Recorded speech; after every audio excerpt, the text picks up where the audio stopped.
Welcome back to my channel. So today I wanted to do an updated homeschool morning routine. So I did one of these videos, I want to say it was like, I don't know, 5 or 6 months ago. Naturally, things obviously change as you learn, especially as a homeschool mom over time. I was never homeschooled. My husband wasn't homeschooled either. So we are constantly like having to de-school ourselves because everything that we have been taught and trained from traditional schooling is nothing that we really, I mean, not everything, but most things we don't want to take into our homeschool days. So we're constantly reading books, listening to podcasts, and learning from people that basically just educate their kids in a more, I don't know, relaxed way. We're not unschoolers completely, but that's sort of like the route I'm leaning towards. Anyways, I'll explain more later. But a lot of the things that we have learned about are just like different philosophies and the way that we want to educate our kids. So I want to do an updated one. And if you're new to my channel, I have 3 kids. I have a 5-year-old, a 3-year-old, and a 1-year-old. And we decided to homeschool our kids last year after it never being on the radar. We really do this routine like probably 3 days a week because they are so small. Our eldest is 5, so because of her birthday, she's not technically in kindergarten yet, according to the state. We have like 1 more full year until we have to legally properly school her in kindergarten, but she's already doing kindergarten stuff. She is, I don't know, she really likes school. We're kind of introducing that to her anyways, just because she likes it. So I wanted to show you guys what we do in our morning, what has changed from last time, what I've learned, and give you guys an update. But if you're new to my channel and if you like content about homeschooling, not just homeschooling, I don't do a lot of that type of content, but about how to be an intentional, like present mother, then subscribe, like this video if you do, and let's get on to it.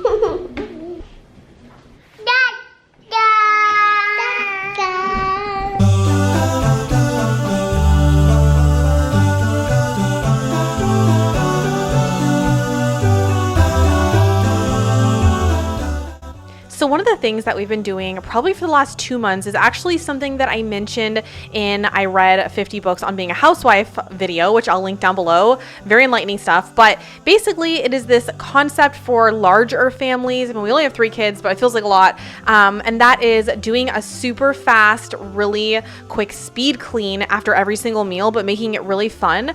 And the key to getting kids to do this willingly and not, you know, with complaining and grumbling is to give them the exact same spot to clean 3 times a day. So it's almost like a habit that you're training into them, and no one's complaining. Everybody knows what their tasks are. So my husband Doug, he's a kid too, just kidding. But he does the dishwasher, and then my little 3-year-old Scarlett, she rinses all the dishes, so she doesn't have a super hard task. I oversee everybody. My 5-year-old, she does both the countertops behind us, and she cleans like everything, the coffee pot, the countertops, and the baby sweeps.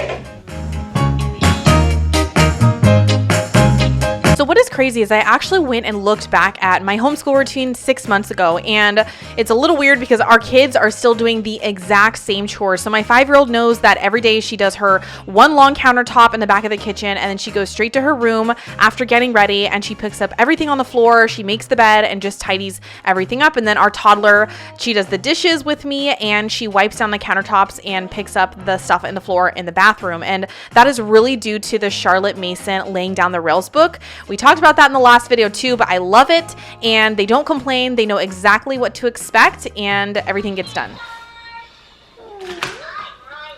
I'm ready. So 6 months after my last routine, we definitely do a couple things different. So now that my 5-year-old is approaching age 6, she's shown a ton of interest in reading, and naturally because she does, our 3-year-old does too. So the one thing I'm doing differently now is I make sure to have intentional time with each of my girls for 15 to 30 minutes every day, which isn't a long time, but it is if I am reading with them. They can't really do much more than that. And honestly, 30 minutes is pushing it at this age. So in the morning, the first thing we do, I know I'm lucky, but my husband actually watches the baby, or I occupy him with, you know, some type of like magnet tiles, his trucks or his cars, and I will sit down and read with my 3-year-old, show her the different letters. We'll do sounds and vowels and all those types of things. And then I do the same thing with my 5-year-old, only she reads books to me. I like sports. Good job. Cool. Do you want to do another one? Yeah? Okay. I can read. You can. Watch me. Okay. Okay. I can read you a book. Sniff. The rabbit sniffs.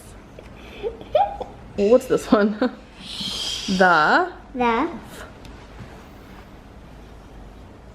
fish swims. The fish swims. Good job.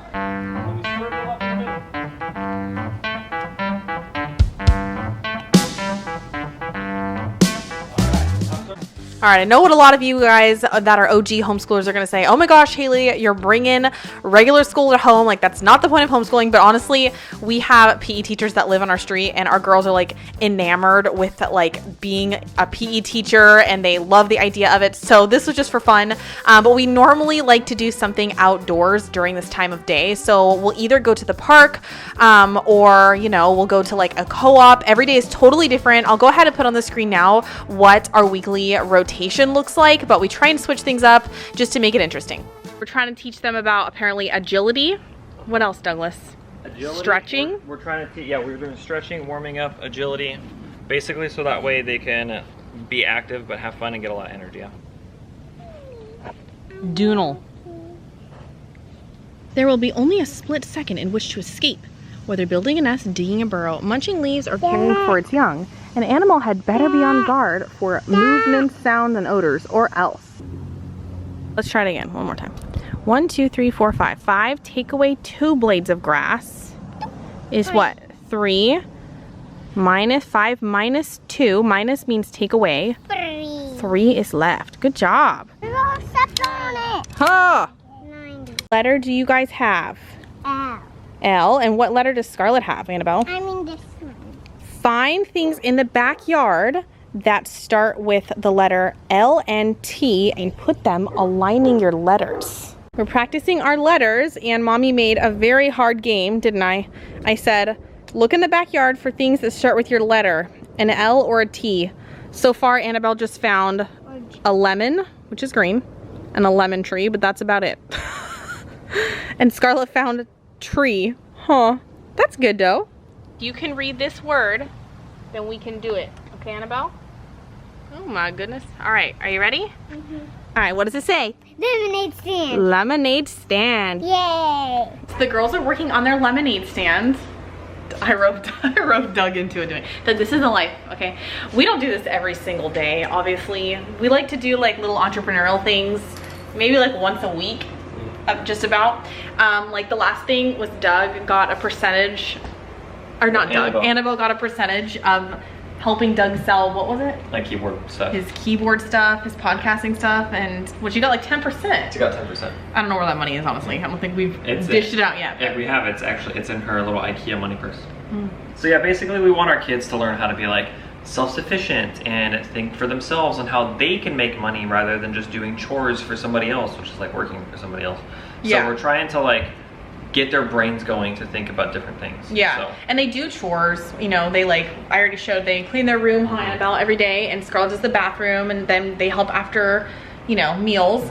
But beyond that, we want them to think about like the marketplace. I know that's kind of advanced, but not really. Like Annabelle already understands. She tried to sell her Barbie, what was it? Her Barbie boat, but it wasn't being sold like on Facebook Marketplace, which honestly was shocking. But we learned that it's because people did not value that for the price she was setting. So anyways, we want to make sure that we're doing like real life stuff. That's like the biggest reason probably why we homeschool, is so we can model the real world. Yeah, teach them things that they don't get taught in school. Yeah. So what are you doing now, Douglas? So what we're doing now is what's called marketing. But just regular lemonade isn't enough to make people really want it. So what kind of word can describe our lemonade to make people really want it? So what would you say to make the lemonade sound really good? So for instance, I would say cold lemonade, because people really like cold lemonade. Yeah, they don't want hot lemonade, huh? Hot lemonade. Huh, Scarlett, do you want hot lemonade? No. What about delicious? Hi, Scarlett. Hi. All right, so we have our wonderful banana muffins that we made today for today's lemonade and muffin stand. It's right here. Annabelle made the sign. What does it say, Annabelle? Lemon. It says icy cold, super lemonade. Something like that. All right, so what's inside of our lemonade? Honey. Okay, and what else? Where do you get the lemonade from? A lemon. Yes, lemons, And honey. this is my shirt. Oh, yes, you have some fancy shirt there. So lemons, honey, ice. In water. Yeah, we always forget that. And then here's Oliver. Oh, I already have so much dollars, and I already have so much of these, like 8 pounds. Oh my goodness. Literally made a killing. Seriously, can't believe it. So clearly it is the afternoon. I'm looking totally different. I just got re-ready because I am filming videos, and honestly, I want to do like a nap time. This is weird, but like a nap time routine video, because I feel like I've never seen that done before, and I always like to know what moms that get things done or try to get things done do during like the little pockets of time throughout the day. So I get all of our business work done during our nap time. And so there's like a whole schedule to it. I actually did a reel on it, how I get my kids to self-entertain during nap time at 5 and 3 years old. It's easier now because they're a little bit older, but for a while it was impossible until I don't know, was more intentional. So I think I might do a video about that. Let me know if you want that down below. But thank you guys so much for watching. I hope you got some value in today's video, and I will see you in our next one. Bye guys.